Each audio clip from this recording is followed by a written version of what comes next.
The atmosphere in that room was always quiet, but that night it seemed to breathe in time with every word I spoke.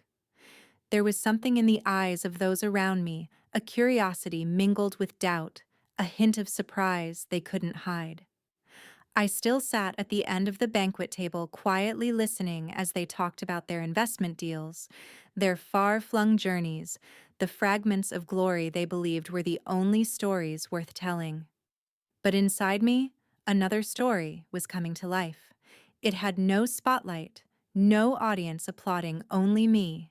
And the path I had walked, a path that no one had mapped out, with no roses, but filled with scratches, bruises, and the silent tears that had fallen along the way. And tonight, among the champagne glasses and polite laughter, I realized sometimes it isn't the applause or the glittering lights that reveal the truth, but the very silence where you find yourself. And from there, a story begins, not loud, but deep enough to move anyone who has ever felt lost in this world. My name is Clara Morgan. I'm 31 years old, living alone in a small apartment on the second floor of an old bookstore in Capitol Hill, Seattle. Every morning, I still brew my own coffee, still pay my bills regularly, and still carry the label of the child who disappointed her parents. My family once believed I would become a doctor, the golden child who would bring them pride at Christmas parties. I believed them, followed that path, tried to polish myself into a perfect gem until I was exhausted and dropped out of med school in my second year. The reason wasn't dramatic, no scandal, no loud tragedy. Just me, an ordinary person drained by a dream that was never mine. But in my family's eyes, that was nothing short of betrayal. I still remember the first night I came home after deciding to drop out. My father didn't say a word during dinner while my mother clenched her napkin, tears streaming down her cheeks, yet kept her voice calm.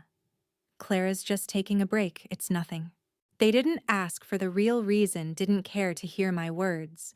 They just told that story to everyone as if I never existed with my own dreams. And so I was herded into the silent mold of the obedient child, smile, nod, and live in a way that wouldn't embarrass the family. I stayed silent for a long time until I realized that sometimes that very silence was a confession of weakness.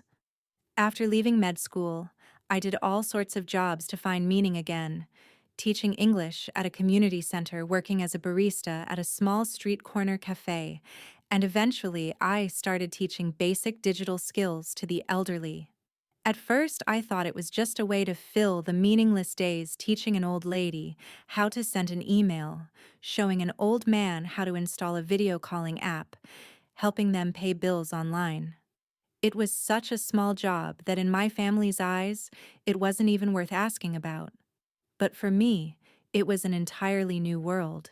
There, no one asked if I was a doctor or whether I was prestigious. There, all I needed to do was patiently listen and believe in those trembling hands.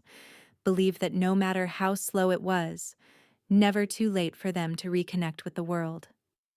I don't know when exactly this work became my breath. I named it Senior Bright, an online platform to help the elderly not be left behind in the digital age. It started with a few small classes at the library, then grew into online classes, then into a whole community. Meanwhile, my younger brother Danielle, always seen as the new pride of the family, became the embodiment of every expectation. A business degree, a fancy office, a perfect fiancé from a prestigious family.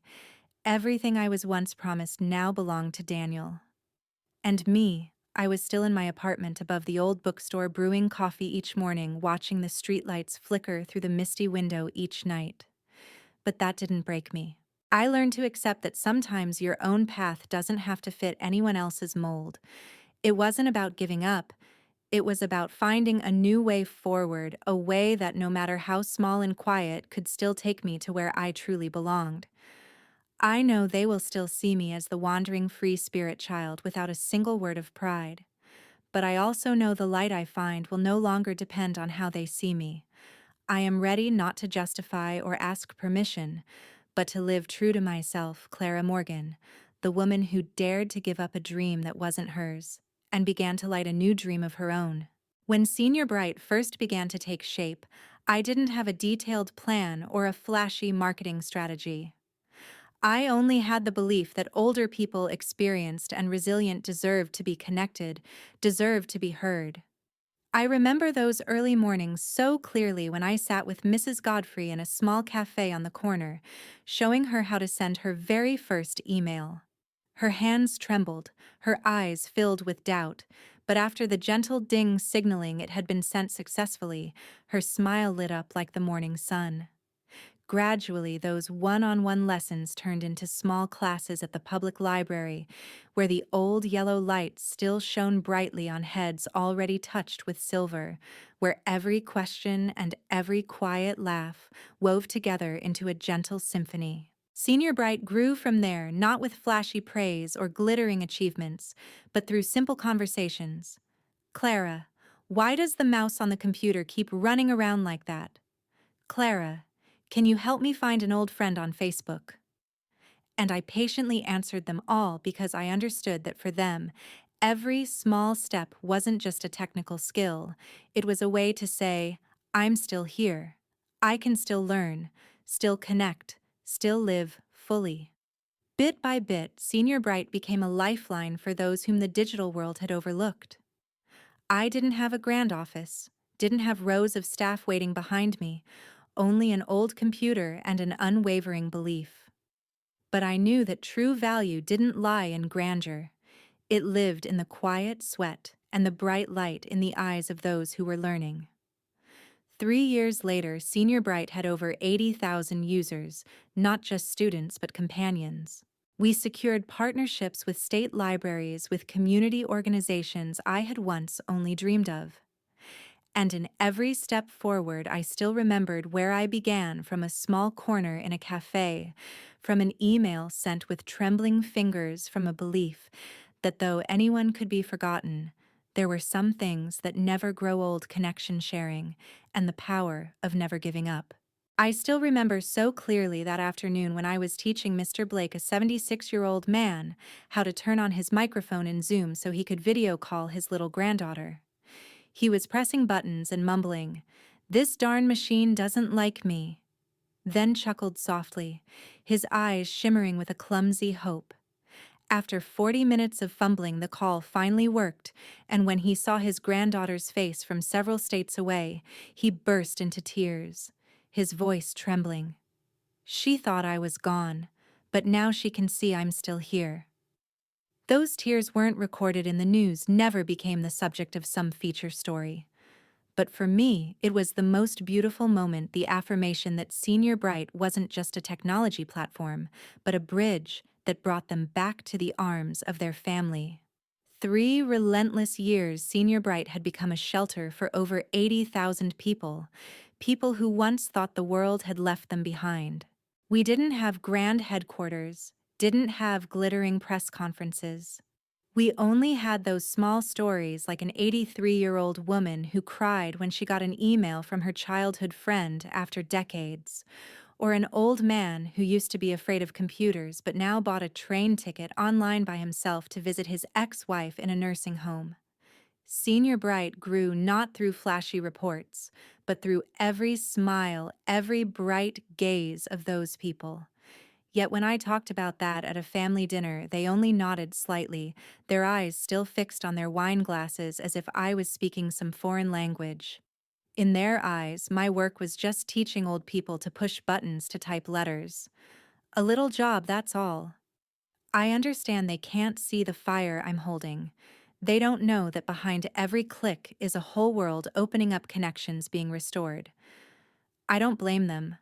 I just remind myself sometimes the greatest value isn't in praise or recognition. It's in the heart, in the things that are quiet yet fierce. Senior Bright may not be a tech unicorn, but it's changing the lives of thousands of people and my own life as well.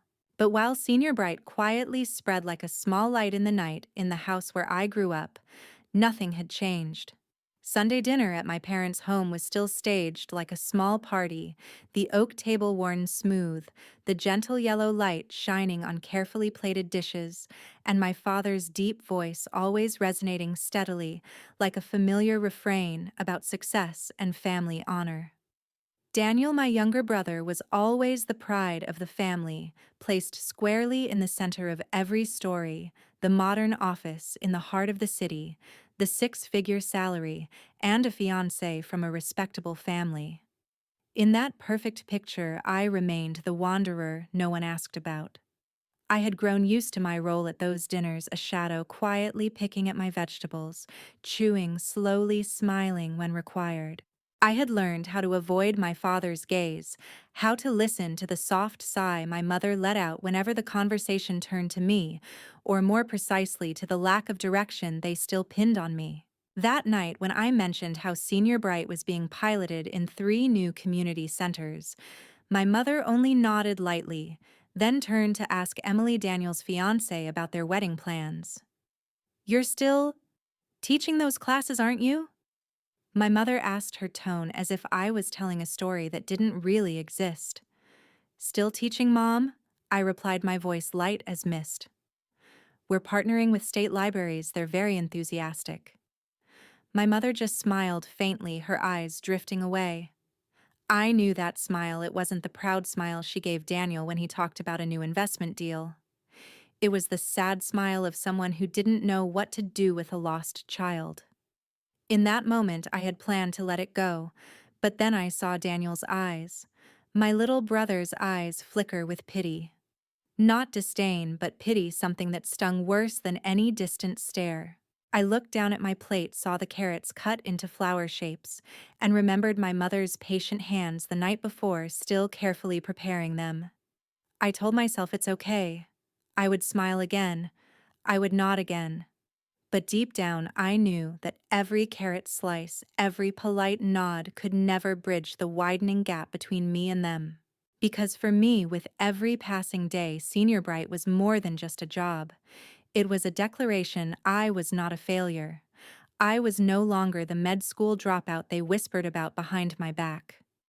I had created a new path, even if it was small, even if it was quiet, but it was meaningful. In every library class, every late night spent tweaking the platform's interface to be easier for hands that had grown frail with the years, I found faith in myself. I didn't need them to recognize it. But then that evening, when my mother turned to Emily and said, "Daniel always has such a clear path, but Clara, she's just a free spirit, really?" I felt my chest tighten. A free spirit. It sounded like a compliment, but underneath it was a silent question. When will you finally become the person we want you to be? I sliced the last piece of carrot, nodded lightly, and put on the same polite smile I always did, because I knew people often expect free spirit children to stay silent, to know when to disappear, so there's room for real pride. After dinner, I returned to my small apartment, the street of Capitol Hill, still shimmering with nightlights, the bus rumbling along slowly. I sat on the wooden chair by my window, watching the light spill through the frosted glass. Seeing my reflection, a woman with long brown hair tied neatly, hands still faintly scented with dish soap. I sighed, not because I was tired, but because I knew in this family, no matter how many progress reports I brought home, no matter how many thank you emails from Senior Bright users I received, it would never be enough to replace the golden dream they had placed on Daniel's shoulders. But I also knew the people I had met, Mrs. Godfrey, Mr. Blake, and thousands of other faces. They didn't care about my old report cards or the titles I didn't have. They only needed someone to patiently listen, someone willing to help them reconnect with the world. And I, with a small platform and an unwavering belief, had become that person. I didn't need my parents to be proud. I only needed to know that somewhere out there was an elderly woman smiling as she saw her grandchild through a screen. There was an old man sending his first email in his life. And there was one person, me, who had dared to leave the path others had drawn and walk her own quiet trail. In the glow of those dim street lights, I saw more clearly than ever. The light I was searching for didn't lie in my family's praise. It lay in these quiet steps. And even if tonight my mother still called me the free spirit child, I would keep going, because I knew freedom is not about giving up. Freedom is about finding yourself in the paths no one else dares to walk. One drizzly afternoon, I was preparing materials for a new training session when my inbox suddenly lit up with a subject line testimonial submission, Amanda C. For a moment, I paused.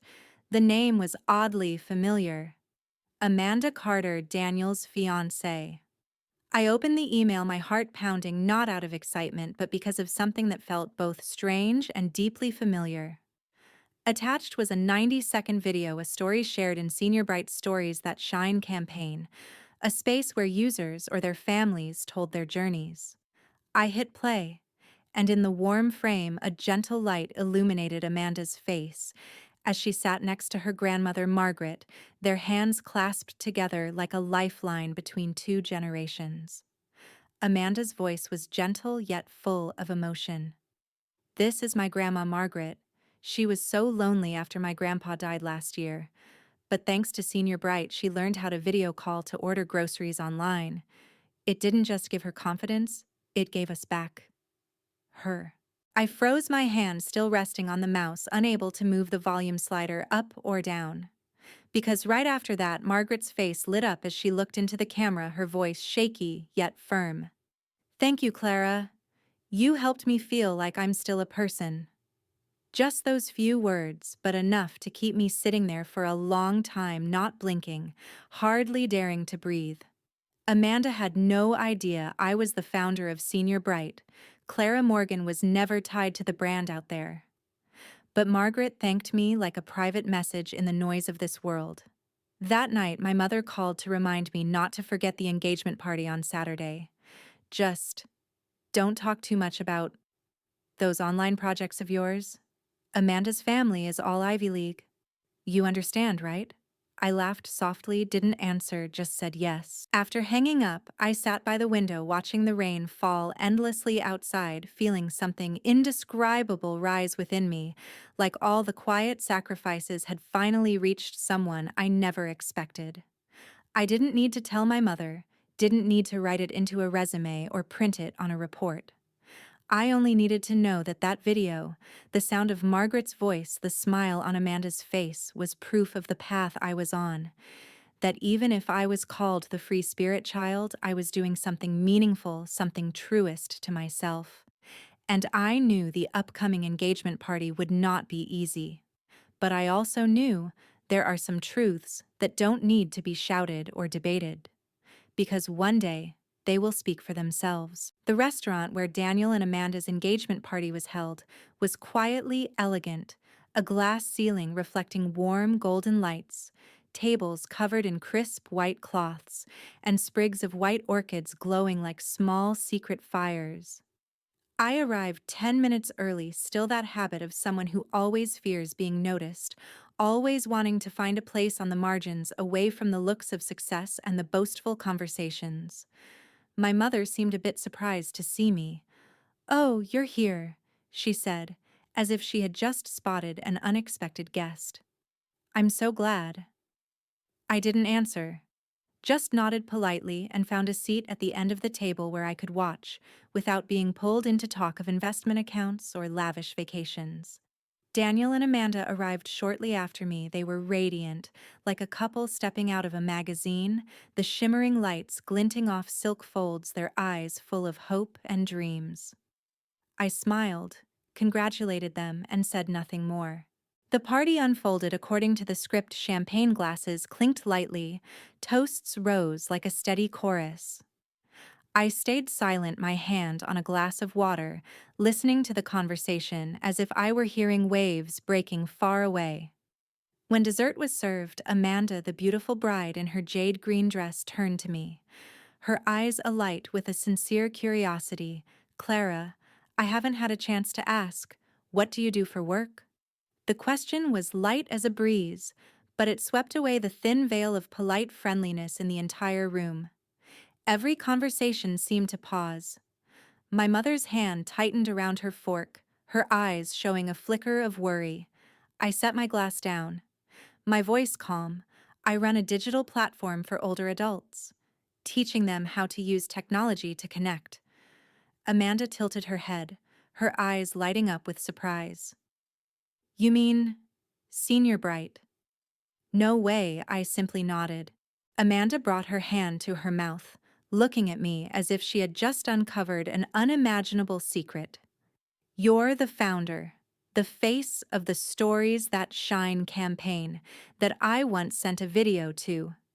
The clinking of forks, knives, and wine glasses seemed to vanish, leaving only the steady beating of my heart in my chest. I didn't need to say anything else, only smiled quietly. Amanda stood up, her voice trembling with emotion. You helped my grandmother Margaret find hope again. You have no idea how happy she was. I looked at her then. Around the room my mother sat frozen, my father staring down into his wine glass, and Daniel fumbling to avoid my gaze. In that moment I understood that no further explanation was needed. I hadn't walked into this room to demand respect. It was the truth itself that had stepped in and claimed its place. I was not a dreamer, not the aimless free spirit they had always believed me to be. I was Clara Morgan, the woman who had carved out her own path, who had given others hope and connection. And tonight, as the gaze of the whole family faltered before the truth that had just been laid bare, I knew I was no longer a shadow at the end of the table. I was the light. And I knew, even if only for a fleeting moment, I had lit up this entire room.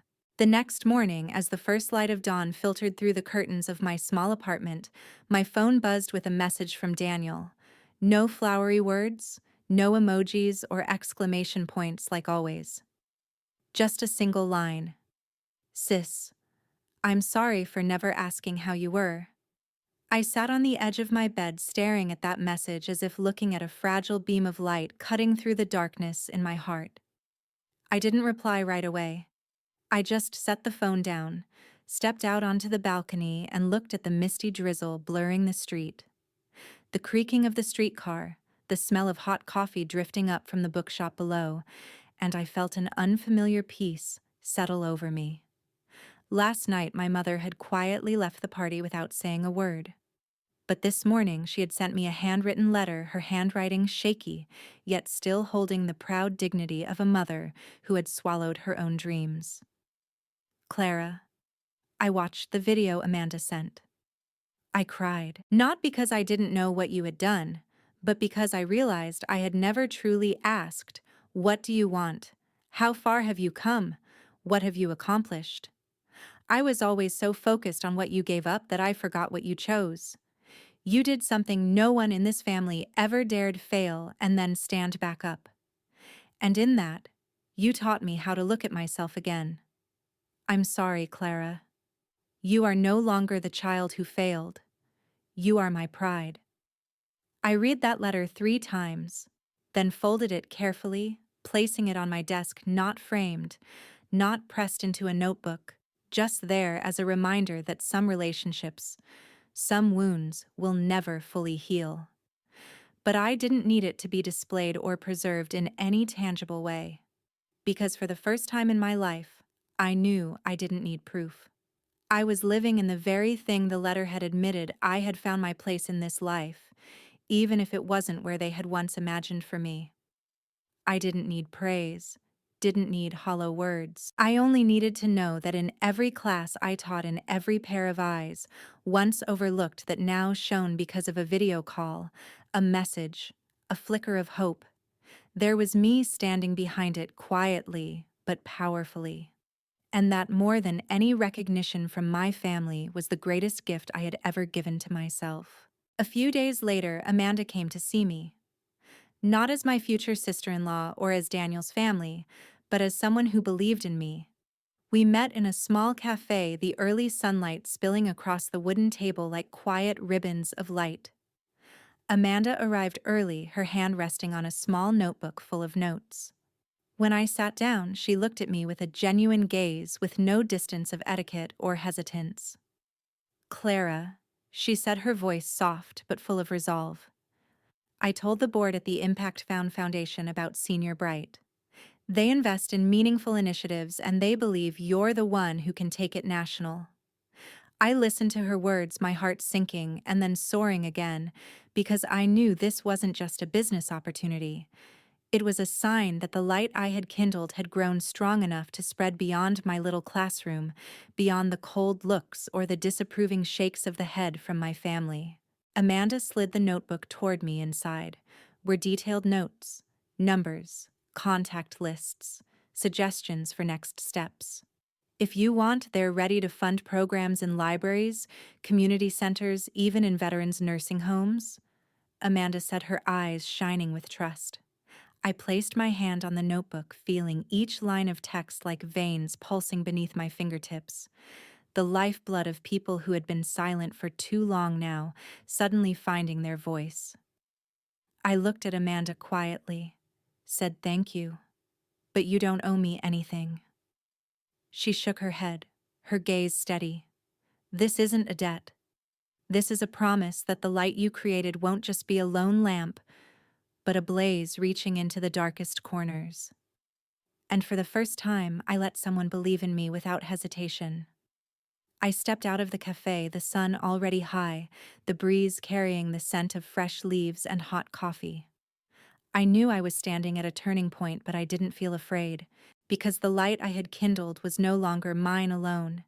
It had become part of so many lives waiting for it. And I, Clara Morgan, was ready for a new journey where every gaze, every laugh, every first click of the send button wouldn't just change their lives, but would redefine who I was. I knew even if not everyone could see it, I would keep walking, because I believed that true connections never fade. Daniel and Amanda's wedding was held in a summer garden draped with deep green vines, paper lanterns swaying in the breeze, the night like a painting both still and alive. I chose to wear a navy jumpsuit, no flowing dress, no sequins, just a simple outfit that made me feel confident.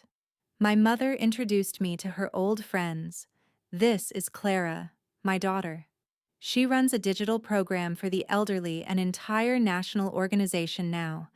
The way she emphasized the words national organization still felt a bit awkward, but for the first time I saw that she no longer avoided talking about me. That night, as the fireworks crackled softly in the black sky, Daniel came over to me, his hands in his pockets, a look in his eyes that held a hint of regret. Amanda says you're speaking at Google next month. He said, his smile unfamiliar but genuine. You're going to tell them you have a brother who never knew how to listen, aren't you? I laughed, looking down at my canvas shoes, then looked up. I'll tell them you have a sister who never stopped believing in what she was doing. Daniel nodded, as if some invisible thread had just been cut between us. 2 weeks after the wedding, I sent Amanda a small package. Inside was a USB containing a special custom version of Senior Bright, designed specifically for the nursing home where her grandmother Margaret had spent her final years. No press, no announcements or invitations, just a handwritten note from me. Some connections never fade. Thank you for helping me keep them alive. Amanda called the next morning, her voice catching. You didn't have to do that. I smiled softly, quietly, watching the city through the misted glass. I know. That's why I did. That day, I printed out a favorite quote and stuck it on my fridge, a reminder for myself. They'll tell you you failed until one day they ask you how you did it. I looked at my reflection on the fridge door, a figure steady, quiet, and resolute. Because for the first time in my life, the light I saw didn't come from anyone else. It came from the very path I had walked, the very voice I had found within myself. And I knew this journey, mine Senior Bright's, and of those voices that had once been forgotten, was far from over. I was only just beginning, but I believed that flame would never go out. As I closed my story, I sat by the window watching the city lights glow, flickering like a silent promise. I knew that maybe this journey was still long and full of challenges, But I had found myself in those nameless conversations, in every smile of those who had once been overlooked, in every quiet gaze that now shared a spark of trust. And I believed that's also where you might find yourself, in the small but enduring connections, in the quiet but hopeful steps. If this story touches you, don't forget to share your own, because who knows, your story might be the light that guides someone else out there. Subscribe to this channel to help me write the next pages of freedom, of love, and of a light that will never fade.